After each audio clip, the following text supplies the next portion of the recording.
Alright, so I spent long enough talking about the problem. Hopefully it should be clear to everyone by now.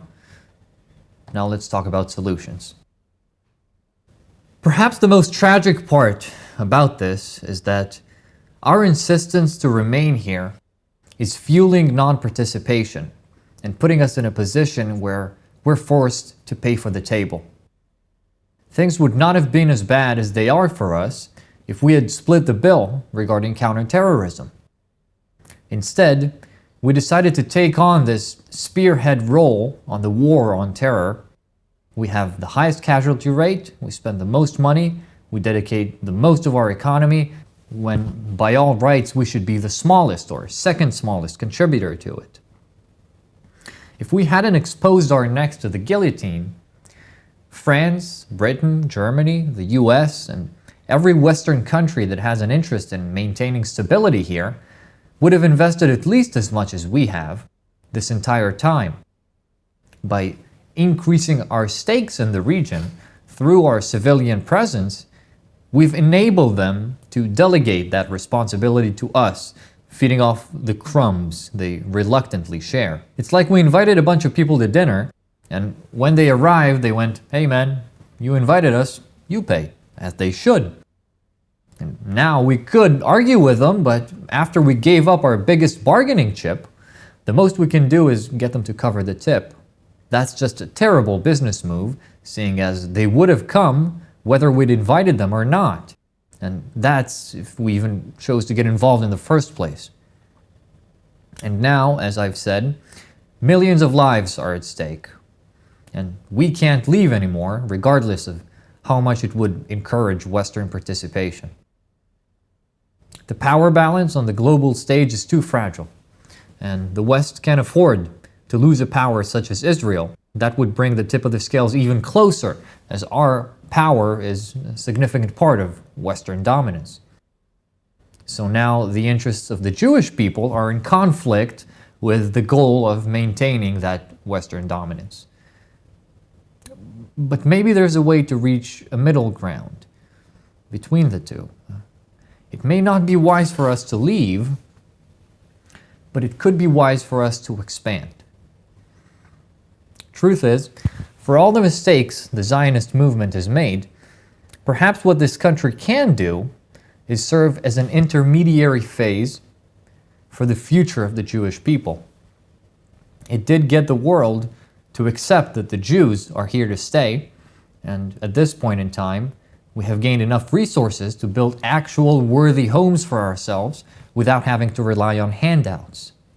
Before I get into it though, it's important to mention that what I'm about to say is a vision, not a plan. I'm an artist and a businessman, not an activist or a politician.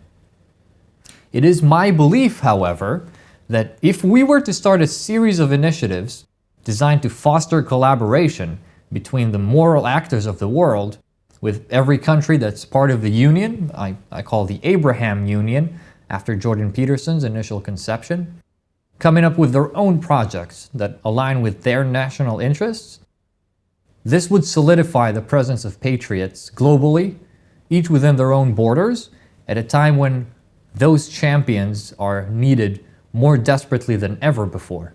As far as Israel's role in it would go, we could begin what I call the expansion project here, locally. The purpose of this project would be to establish a hospitable diaspora for the Jewish people throughout the Western world. We would develop a ranking system designed to give those destinations a security score, determining how safe life would be there based on thorough criteria, similar to the ones I've outlined in the previous chapter. That's only as far as I was able to get it, thinking and writing. In this scenario, we'd have boards of experts on the case, and I'll bet you the boxers I'm wearing. Even before our partners in this deal enact hospitality measures, Israel would have one of the lowest scores in the first world. We'd be assessing all the threats facing Jews in said country, or perhaps even cities and towns, and listing all the impacts they would have on our lives, revised every 6 months and projected 20 years forward. If a country has a high concentration of radical leftists, for example, we might predict a communist-jihadist alliance, which communists are stupid enough to facilitate, or even look farther ahead to a potential counter-revolution, where the far right pushes back on it and ends up installing a neo-Nazi regime. This is obviously inexhaustive, but you get the idea. Our basic requirements for participating in this project would include the enactment of mass deportation campaigns, ridding any destination our people might choose to migrate to of enemies of the state. This aligns with any Western patriot's interests, as whomever out there might pose a real threat to the Jews, you can trust to also hate the country they live in, whether it be France, Britain, Germany, Canada, the United States, Sweden, Switzerland, the list goes on. The threshold for this requirement would largely be confined to agitative, illegal immigrants. Every one of those destinations would also have to commit to strict border security measures to ensure the public sentiment and subsequently the government's allegiance remains true to the Judeo-Christian ideals that brought this world to the heights we're living through. We would require anti-communist measures to be enacted, starting with the purge of diversity, inclusion, and equity departments that have embedded themselves in the decision-making stratas of influential institutions. This would not only serve mankind by restoring meritocratic judgment to the economy, but it would also prevent the spread of the cancer mindless idiots refer to as multiculturalism. There's a reason countries have borders, and that reason is because different cultures tend not to get along. And if the massive presence of pro-terror demonstrators in the streets of Europe and America should indicate anything, it's that whether your enemies are within or without your borders, they will go to war with you nonetheless. In light of majority support for terror within Palestine, and the ubiquity of explicit terror inciters in the current setting, people who fly the Palestinian flag would be found liable for criminal negligence and face charges of being an accomplice to acts of subversion and incitement to violence. In countries that have hate speech laws, which I despise, those charges will also apply. Those who wish to express their solidarity with the innocents among the Palestinians specifically will be forced to stamp their flags with a peace sign or fly it in conjunction with the Palestinian flag, or else be presumed as terrorist sympathizers and branded enemies of the West. This statement might be controversial, but as things stand, flying the Palestinian flag today is precisely the same as flying the German flag during the Third Reich. You aren't flying swastikas, but the majority within the nation you support are. Regarding concerns of free speech, I'll say this. I've always been a fervent advocate of free speech. The main reason for this is because the Streisand effect, for those who know what that is, often amplifies taboos more than censorship stifles them, while enlightening the ignorant by allowing their immoral expressions and opening them up to criticism is the most effective way of ensuring a healthy psychosocial landscape. But nowhere, not even in the United States, the most liberal country in the world and the only country that truly has free speech, are you permitted to openly advocate for those who incite violence, especially in times of turmoil. So let's make that distinction very quickly. There's a very thin line between terror supporter and terror inciter.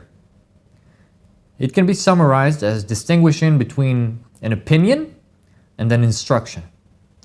This would be the difference between someone who says, look, I wouldn't raise my son or provide anyone else with instructions to commit acts of terror, but if other people want to do it, I don't think that's bad, which is an opinion. And someone who would say, yes, I'd encourage you to kill people. Usually, at least in the US, with the First Amendment, we would permit the former and forbid the latter.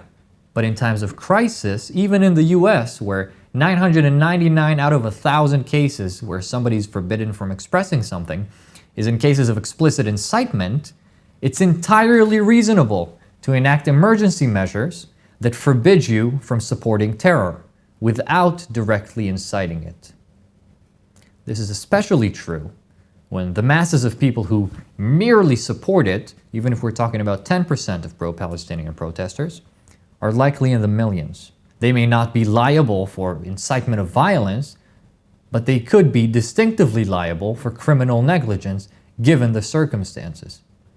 Those measures would be found legal in the majority of Western courts. The reason is, negligence charges hang largely on the definition of what constitutes a proximate cause as opposed to a cause in fact.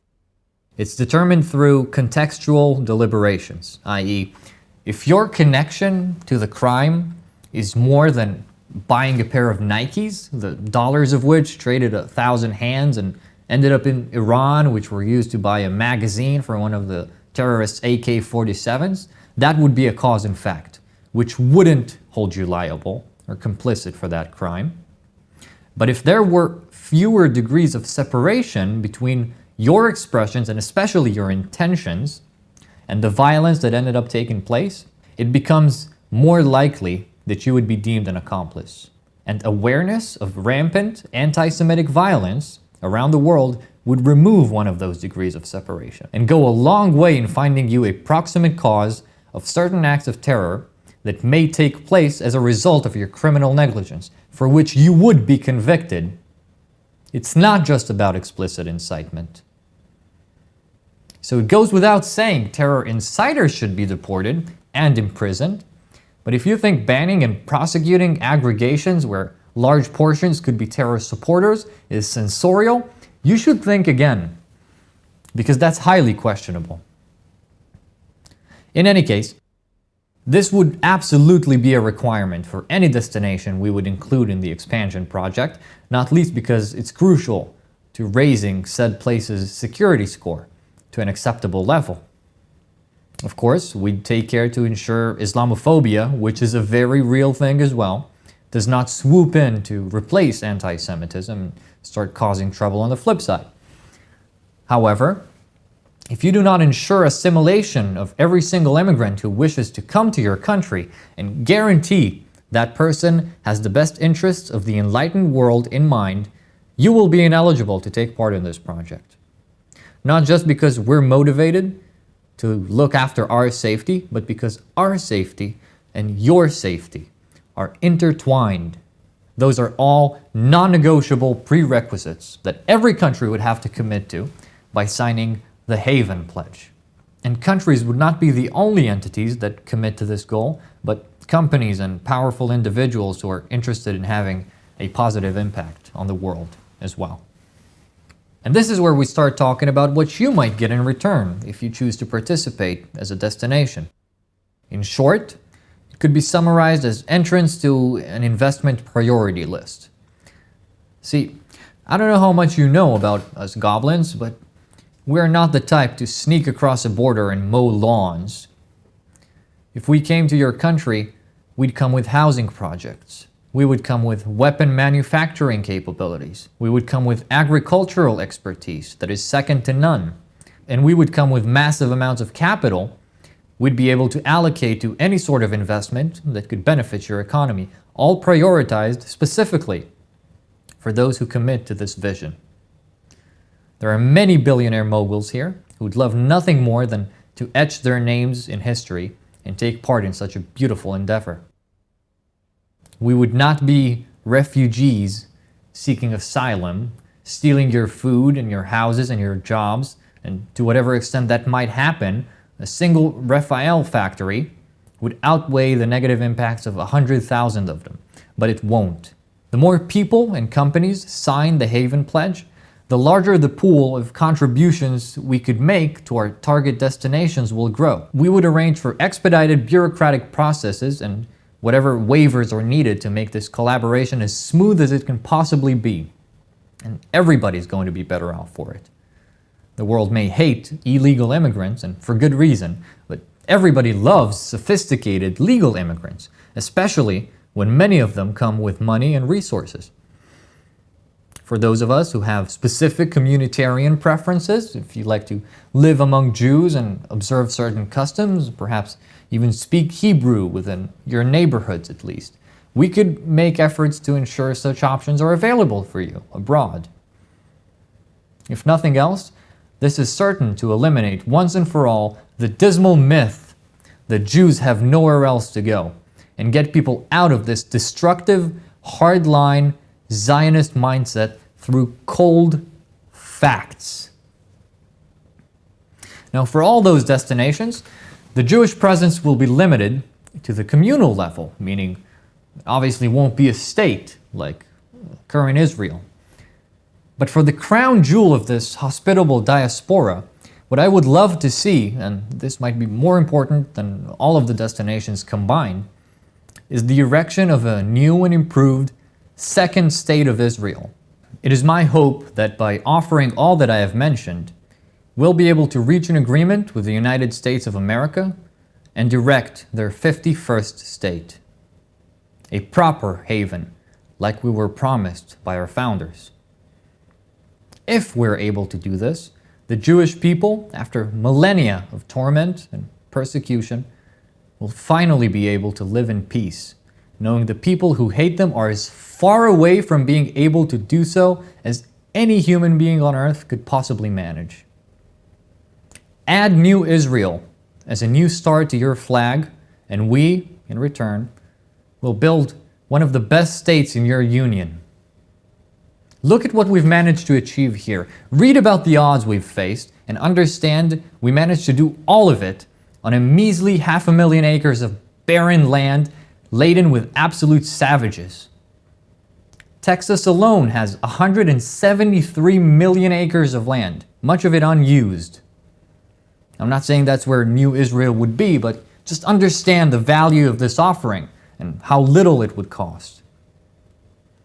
As for the question of whether this hypothetical New Israel would be a Jewish state, that depends.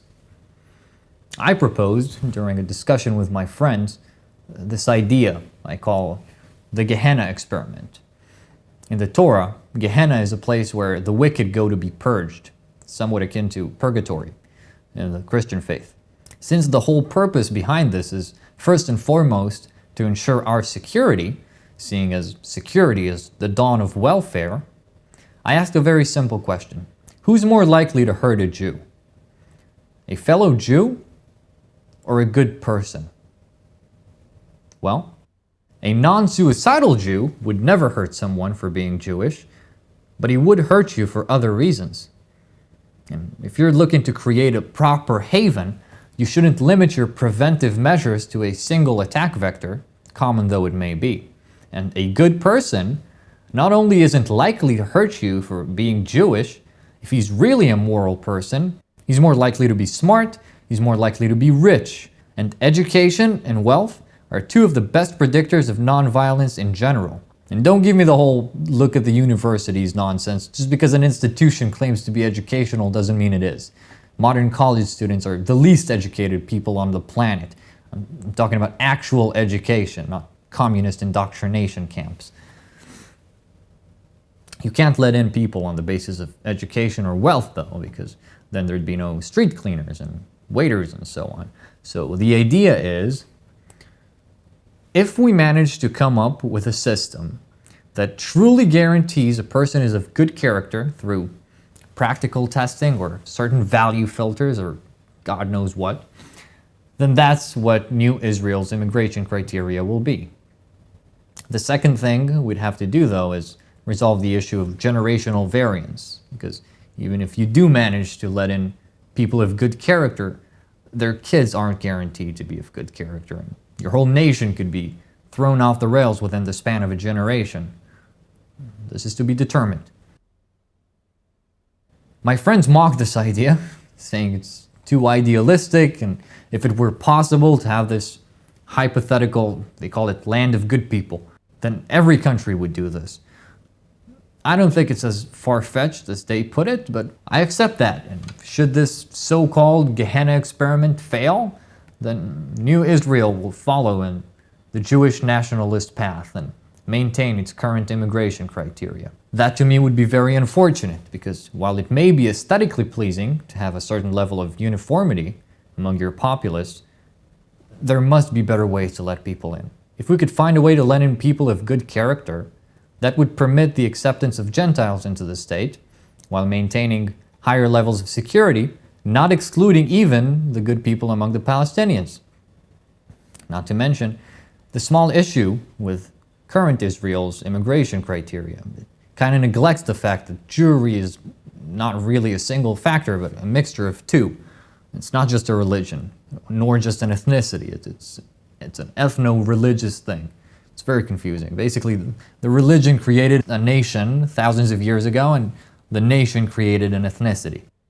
You can be either both or just one of the two, which means the firewall we mentioned doesn't apply in certain cases where ethnic Jews, who could be Muslim or Christian or atheistic, could persecute religious Jews, and religious Jews, who could be any other ethnicity or race, could persecute ethnic Jews.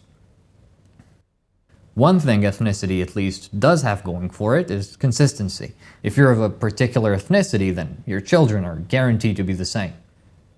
Still not ideal. And to any of you who say America wouldn't like to have us there, I'm not going to say you're wrong.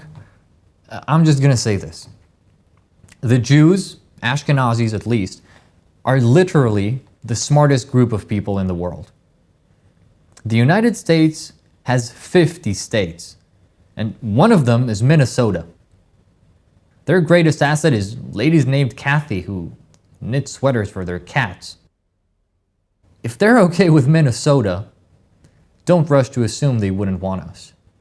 That's all I'm going to say about that. And something you might be missing is that Israel is basically already a state in America.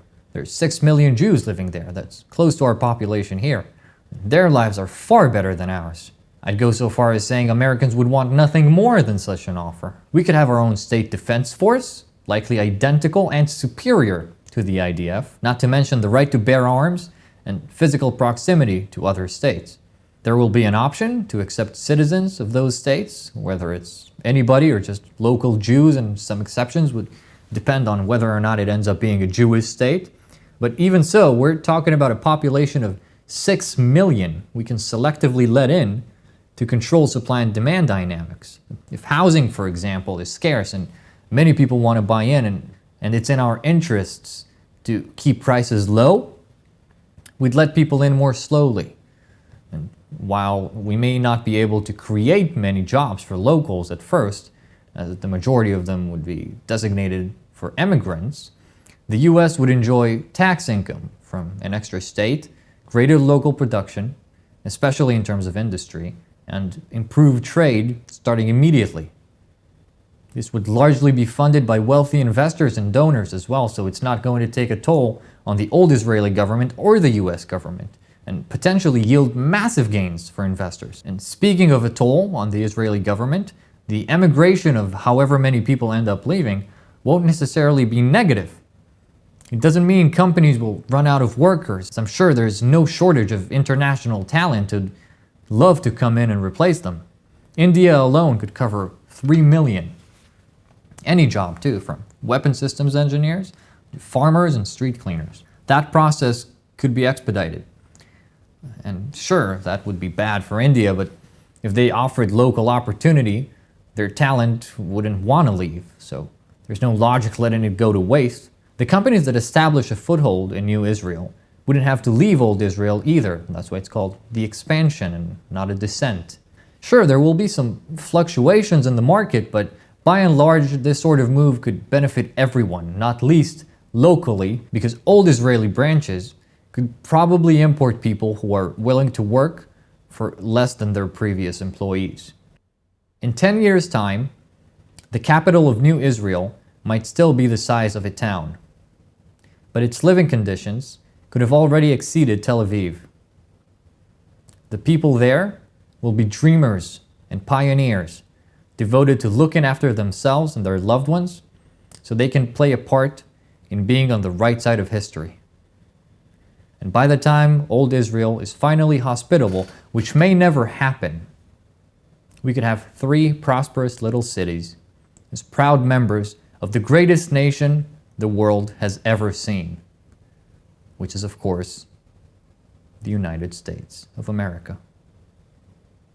While a full-scale descent may not be possible, this is the second best thing. Not only would it decrease our vulnerability to security threats significantly and preserve human life, which is the most valuable of resources by far, but also facilitate our prosperity in a far more auspicious territory, at a time where Western dominance has never been more important to the maintenance of world peace.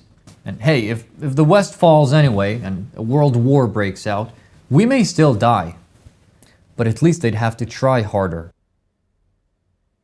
We're dependent on them already for the protection of Jews everywhere, specifically, as well as more broadly for the prevention of World War III. Might as well commit to our collaboration fully at this point.